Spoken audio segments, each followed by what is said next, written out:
With the president not due back home till Friday, the House earlier today began talks on the issue of failed flood control projects in the megacity and elsewhere, with DPWH head honcho Manuel Bonoan as guest and prime resource person. An initial DPWH report is due this weekend. Bonoan said and assures to take a leave of absence once the report is in the president's hands if he so wishes. Armela Las Moras has more.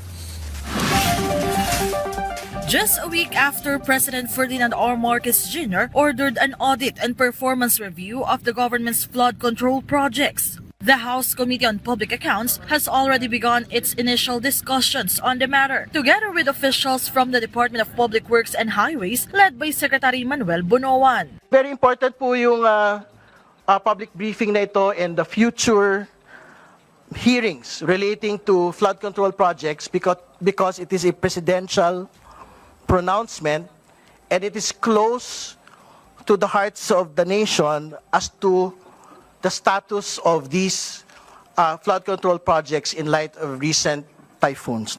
According to Secretary Bonoan, they will be submitting a preliminary report to Malacanang ASAP. He also reiterated while the investigation is ongoing, he's willing to take a leave of absence if ordered by the President. We recognize that efficient and timely delivery of public infrastructure not only supports economic growth, but also builds public trust in government institutions, such as the Department of Public and Highways, which remains committed to ensuring that every project is guided by the principles of good governance, value for money, and responsive to the needs of our communities.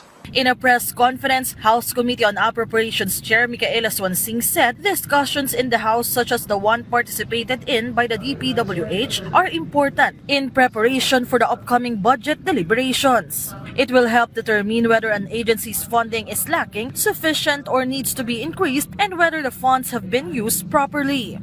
Napakamahalagang parte po ng budget cycle ay yung accountability component. Bago po tayo magdesisyon kung magkano po ang ipagkakatiwala sa isang ahensya sa susunod na taon, nagsasagawa po tayo ng performance review sa mga ahensya. Tingog Party List Representative Jude Asidre, who had earlier called for accountability regarding the issue of public funds, also agrees. Malaking bagay po ito kasi sa proseso ng budget, madalas po kami po ay nakatuon dun sa numero. Pero madalas na kakaligtaan din namin yung outcomes-based assessment tungkol whether yung mga programa na pinapanukala o ina-implement tumutugon talaga sa pangangailangan ng ating mga kababayan.